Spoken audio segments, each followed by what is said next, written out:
As promised, I'm going to attempt to read this article by Joseph Estabrook, professor at the State Normal College at Ypsilanti from January 7th, 1874, which is the year of Allie's year-long diary. Big page. It's got to be about 2 feet long and about a foot and a half wide, but I will try to read it. The font's rather small as well. The Sentinel, Ypsilanti, January 7th, 1873, which I said in the previous video seems to be a mistake. Though I don't know. Maybe the masthead's wrong. It seemed incredibly impossible, but you never know. Right and Wrong by J. Estabrook. Such is the title of what we may properly call an essay in the first... I can't read. Let me start over. Right and Wrong by J. Estabrook. Such is the title of what we may properly... I can't say that word. Such is the title of what we properly call an essay in the last commercial, which is the Ypsilanti commercial newspaper. We take it for granted that this is the article promised some time ago on the moral of the defective system. The writer opens with a mention of the occasion of his writing, but immediately sweeps off into a discursive and very diffused attempt to define absolute good and relative good, objective wrong and subjective wrong, objective right and subjective right. We read this whole column of diffused and inaccurate definitions with a vague feeling that the author's design is to lay a broad and strong foundation on which to wheel up his battering ram of argument and demolish his antagonists and add a single but. We have no doubt the author wrote with such a feeling, but when we finish the reading and attempt to grasp the concept of his argument, we find only fog, an intangible shadow. The writer probably felt that his fabric could not bear the recoil of his battery, and after all his labor, and therefore proceeds to his main attack without reference to it. In this he did wisely, for a more inconsequent and irrelevant parade was never made preliminary to a serious discussion. It could have served no purpose but to warm the writer up to the work of debate, but if that were its object, it failed. It is too long and prosy for that. It is not the province of newspaper writing to go over general principles. The true editorial mind is a place where these principles are already determined and laid in order to be applied readily. It's ripped, so it's hard to read. I think it does say readily, as a skillful machinist's gauge to anything offered.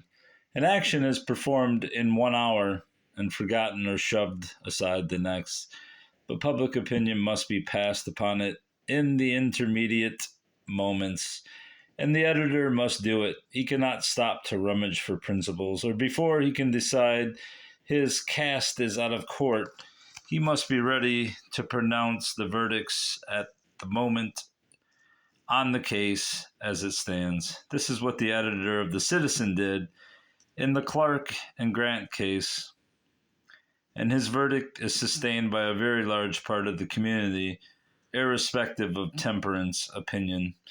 We see no reason to doubt the correctness of the verdict, but for the sake of brevity in argument, we will, instead of discoursing vaguely on principles, simply apply the adjudication of accepted teachers of morals who went before the Christian era. We take it that a course of conduct almost unanimously adjudged wrong by heathen philosophy is not likely to be right in Christian ethics. In one shape or another, the question of doing evil and good may come has always occupied debaters. In this regard, one Latin writer declares, quod facere turpa est discere ni honestum puto. What is base to do, I do not presume to call honorable, or as we might say, honest or good. For in those philosophic discussions, the honestum of the ancients had a wide meaning. Cicero, in opposition to the Estabrooks, Grants, and Veditos of that day, who contended quod util est honestum esse, that what was useful or expedient, what produced satisfaction was honest or good, declared nihil util est quod, I should have took Latin, non honestum sit, that nothing could be useful or give satisfaction that was not honest or good.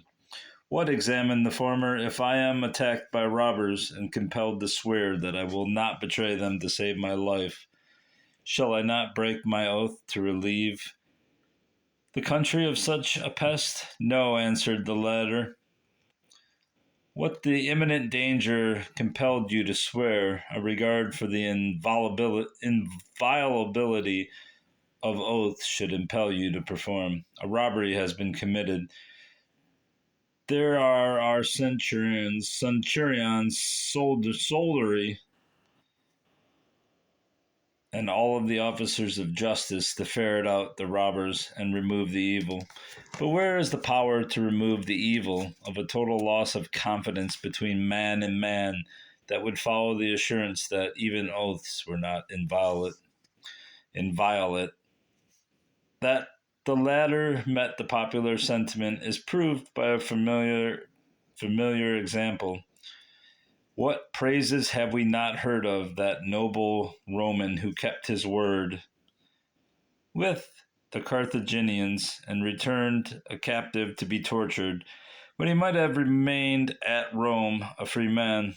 Here, then, we have the result at which writers on ethics who flourished before the Christian era, whose works have come down to us through a change of the civilized world's religion and yet challenge criticism,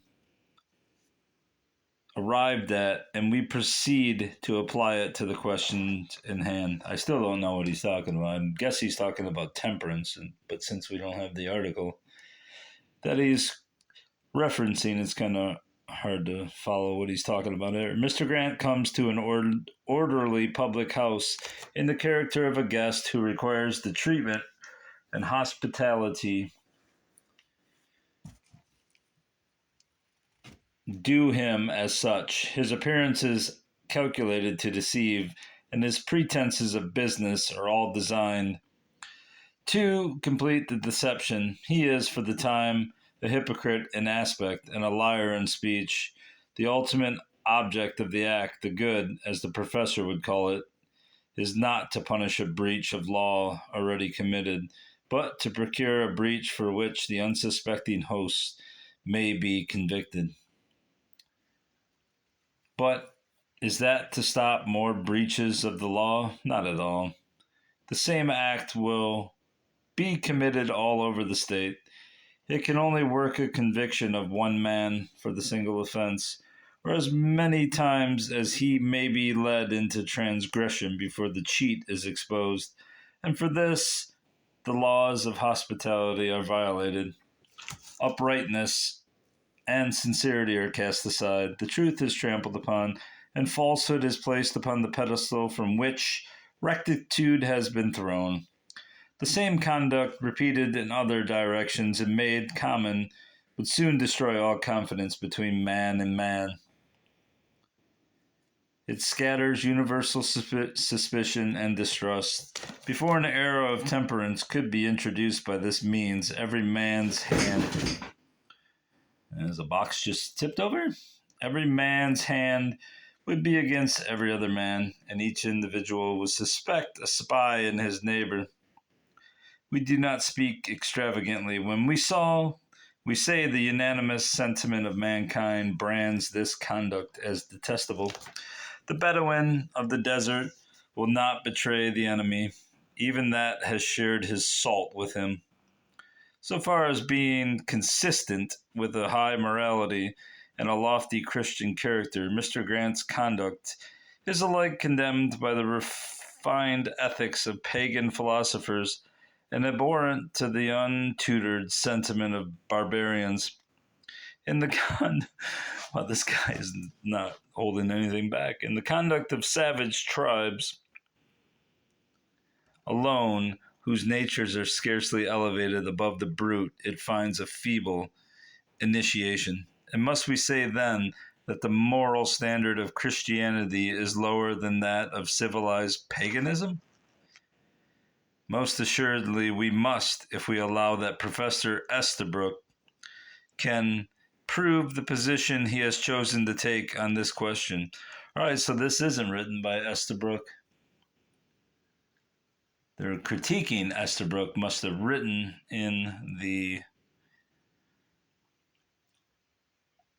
commercial. I'll have to track that article down. And this is ethical code of the normal school, is it? Let us then apply it to work of the teachers under him. If they cannot otherwise detect delinquencies in scholars, they must set pupils to act to spy on others, to perhaps lead them into trespasses and betray them. And this they must be taught is right, a correct and moral course which they may vary and apply to all the relations of society in which they find themselves. Perhaps the professor might find exceptions and attempt to guard them against running into greater crimes than those they would seek to punish. But how is he to give them an impetus that will carry them safely through the tortuous course such crooked, what does that say? Casuistry?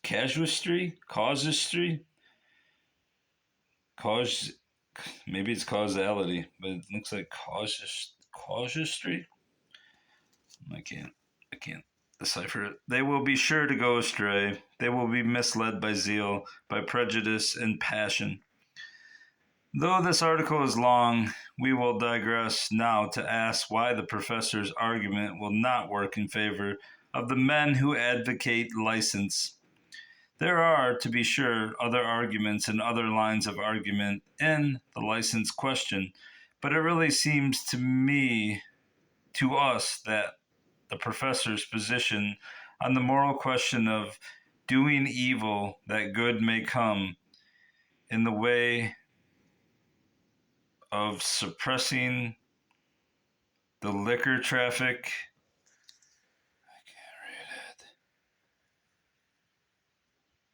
I can't read it. Oh, well, something away all his general opposition to the license system, which would tend to that end.